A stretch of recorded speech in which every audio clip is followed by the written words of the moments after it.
ভেবে দেখুন তো, আপনি আমাজনের গহীন জঙ্গলে হারিয়ে গেছেন, আর সেখানে আপনার বন্ধু হলো এক আদিবাসী কিশোর, যার ভাষা আপনি জানেন না, কিন্তু চোখ দেখে মনের সব কথা বোঝা যায়।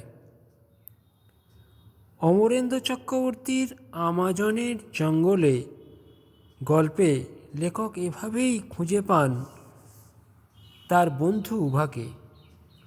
উভা কাঠকুটো দিয়ে মাটিতে ছবি এঁকে মনের ভাব প্রকাশ করত। সে জানতে চাইতো লেখক কোন পৃথিবীর মানুষ, সেই পৃথিবীটা ঠিক কেমন।